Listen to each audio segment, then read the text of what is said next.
Graciela Camaño fue muy crítica sobre esa estatización, pero no tanto sobre la estatización en sí o sobre la soberanía energética, sino por sobre cómo se estaba generando. Sobre todo porque también ya se conocía que había un grupo argentino que había empezado a nacionalizar la idea de YPF, o sea, de que tenga capitales argentinos, que había comprado el 25% de la empresa sin aportar un mango.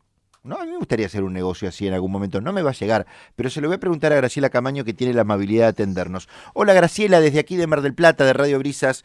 Mi nombre es Adrián Barbarulo. ¿Cómo le va?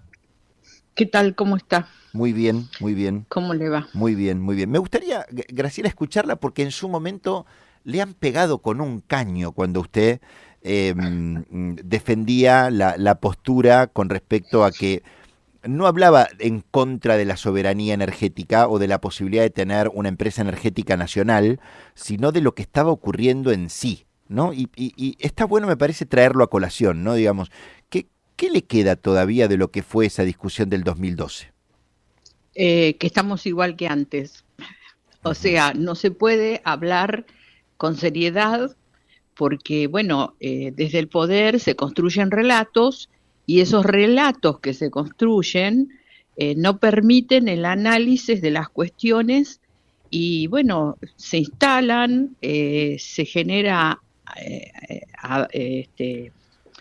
adhesión con la gente, o ujú, sea, hay una adhesión casi generalizada a lo que se está haciendo y bueno, es imposible la discusión. ujú. En ese momento, yo aclaro que yo fui una de las pocas diputadas del peronismo que votó en contra no participó de la privatización de YPF. Ujú, Cuando Menem la privatiza, tenía también un nivel de adhesión muy grande, tenía periodistas que desde los micrófonos también incitaban a que esas cosas ocurrieran, con lo cual todas las mañanas yo me levantaba y me decían, diputada Camaño, a usted le pagamos para que vayas a trabajar, ujú. el señor Neustadt. Por ejemplo. Ujú, Sí, en ese momento. ujú, Siendo que no había participado y había sufrido el acoso por no haber participado de la privatización de YPF,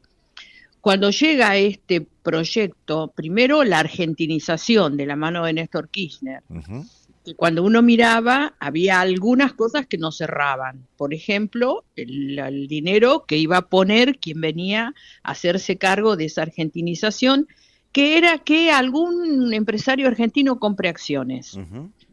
O sea, eso lo obligaron a Repsol. En vez de obligarlo a que cumpla el contrato, lo obligaron a que algún empresario argentino compre acciones. Las compró este hombre que era muy amigo en ese momento del presidente Kirchner.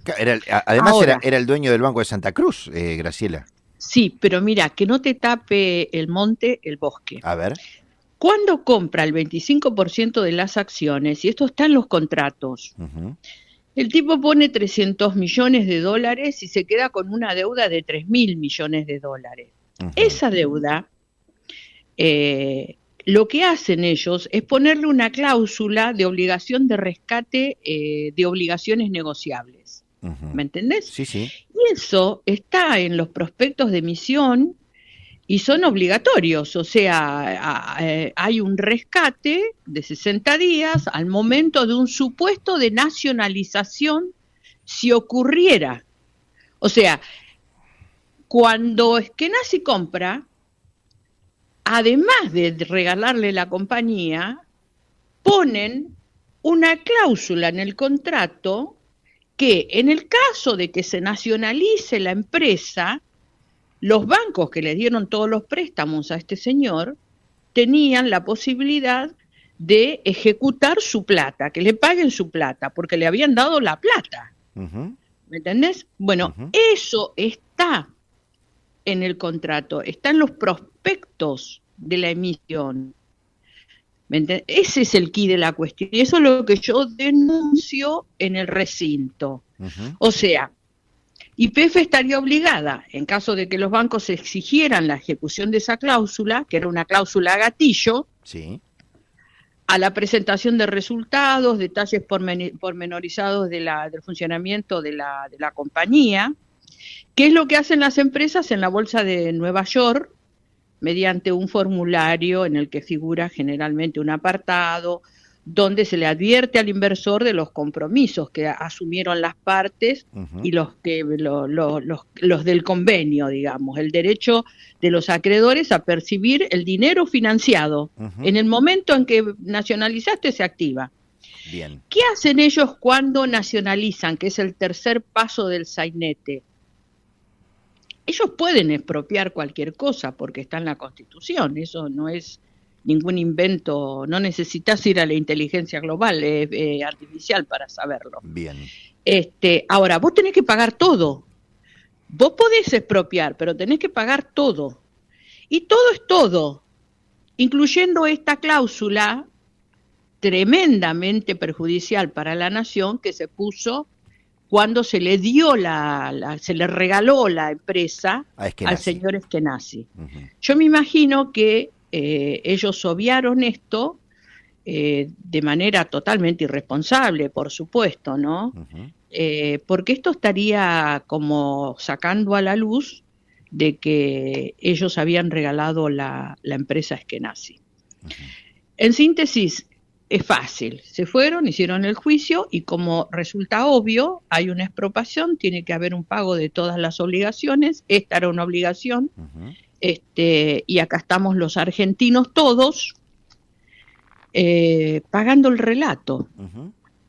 Y sí, fue muy difícil decir que no en ese momento, y yo entiendo a los diputados que no pertenecían al kirchnerismo y que eran opositores, y que votaron a favor. Los entiendo porque había que bancar una presión social muy grande. Se había instalado el relato de la soberanía energética, linkeada con las retrospecciones que ya en los estudios que tenía Estados Unidos estaba respecto de Vaca Muerta. ¿Me entendés? Entonces era todo un combo delicioso para armar un gran relato. Lo que está pasando hoy es que el relato se derrumba terriblemente y que los argentinos tienen que pagar la fiesta como de costumbre. Ahí hay un dato que decía Graciela que me quiero quedar ahí. Argentina hoy tiene una demanda por 16.000 millones de dólares y pagar por eso. La deuda fue una deuda de 3.000 millones de dólares, que era lo que se debería ejecutar, en definitiva, y ahí también hay algo de parte de la justicia estadounidense que termina teniendo un valor extremo, tomando un valor de mercado distinto, ¿no? Sí, yo no sé cómo se defendió y no conozco la causa. Creo que el que la conoce muy bien es el doctor Saravia Farías. Sí, Sarabia, excelente. Está muy al tanto de todo. Que fue funcionario, que estuvo en el fue procurador de la Nación. Hoy, por ejemplo, Argentina tiene un procurador que no puede defender a la Argentina porque en su buffet privado uno de los socios es abogado del fondo Woodford en Estados Unidos, por ejemplo, ¿no? Claro, digamos. Bueno, esas son las cuestiones que parecen que no dañan y perjudican muchísimo. Y esas son las cuestiones en las que la justicia se hace la tonta en el momento en el que tiene que actuar y se llega hasta acá. Claro. O sea, esto tiene cómplices. El Poder Judicial es cómplice en esta circunstancia. Sin Porque duda. si ellos hubieran intervenido cuando se les hizo la denuncia con el caso Eskenazi, porque con el caso Eskenazi tuvieron denuncias. Si se hubiera intervenido correctamente y no se hubiera ido el juez que atendió el tema a comer con Eskenazi, que alguien le saque una foto, y seguramente estaríamos en otro lugar. Claro, está hablando del juez ya fallecido Claudio Bonadío. Era el que tenía la causa en ese momento. Sí, claro. Sí, hay una foto que el otro día la volvió a publicar Carlos Pañi en el programa Odisea, en el cual mostró este sainete que usted marcaba desde el primer momento, ¿no? Digamos. Es que para saber de qué estamos hablando, hay que remontarse a todo, no solamente a leer el contrato o a mirar qué dijo cada diputado o qué hizo cada diputado. Hay que remontarse a ver cómo se construyó el relato, porque vuelvo a reiterarte, la sociedad estaba de acuerdo. Yo me acuerdo que los 30 creo que fuimos los que votamos en contra. 32. nos aguantamos que nos vilipendien. En el recinto fue imposible, directamente fue una guerra en la que nos dijeron cualquier cantidad de barbaridades y era todo una cosa triunfal, ¿viste? La Argentina liberada del opresor español que había tomado la empresa Repsol. Una locura total, ¿viste? Lo mismo que el relato de la argentinización. ¿De qué me hablas de argentinización? ¿Que le diste a un chanta amigo tuyo la empresa más importante? Y bueno, pero en ese momento la sociedad creyó en ese relato. Por eso la sociedad tiene que entender que la dirigencia política siempre relata. A veces los relatos están sobre la base de cosas que hacen bien digamos a la comunidad, al pueblo, a la nación. Y bien, últimamente están más afincados en los intereses personales de quien gobierna. Los gobernantes en los últimos años se han dedicado casi pura y exclusivamente a pensar en sí mismos, en sus amigos, en su círculo interno y casi nada en la sociedad. Vos fíjate de qué habla la dirigencia política que hoy tiene responsabilidades. Habla de educación, habla de seguridad, habla de salud, que son las cosas que... Habla de justicia en los términos de la justicia que la sociedad necesita. No, no lo hace.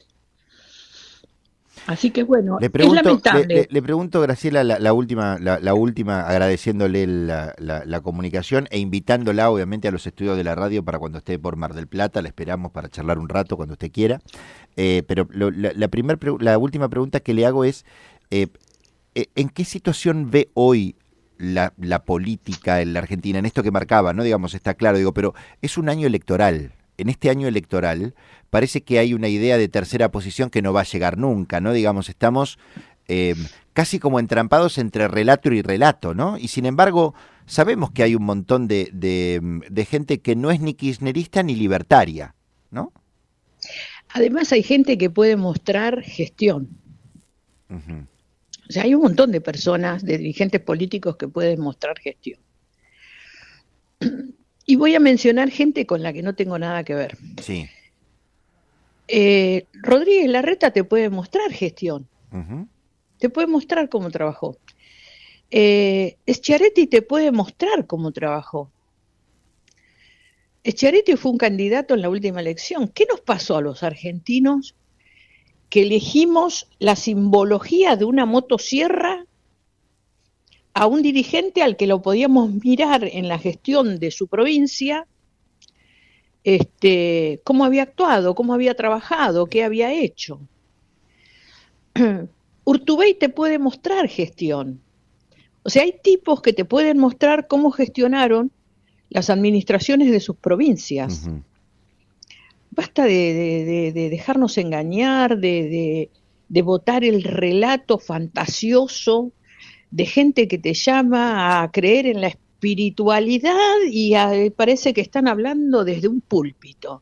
Y después cuando vos empezás a mirar las miserabilidades y los negociados que hay por abajo, bueno, eso tiene consecuencias. Esta es una consecuencia de haber creído y haber endiosado a determinadas personas en algún momento, ¿no? Bien. Gracias, Graciela, por el tiempo. Muy amable. No, que esté muy bien. Hasta luego. Estábamos hablando con la exdiputada Graciela Camaño. Interesante, ¿no? Digamos, haciendo un poco de historia desde dónde venimos. O sea, hoy, 2025, todavía seguimos pagando las consecuencias de parte de la nacionalización de YPF, que fue en 2009, de la argentinización sería la palabra concreta, y después de lo que fue en el 2012 la expropiación, con esta circunstancia tan particular, con una deuda que se le permitió tener un privado, que después esa deuda fue vendida a un fondo buitre, que después ese fondo buitre terminó ejecutando esa cláusula. Bueno, es una historia que lleva ya 15 años. Un poco más, 16 años, entre la argentinización, la nacionalización y los fallos en Estados Unidos. Y aquí, mis queridos amigos, todavía no le voy a decir el pescado sin vender, porque el pescado está vendido hace rato. El tema es que el pescado se pudrió, está podrido.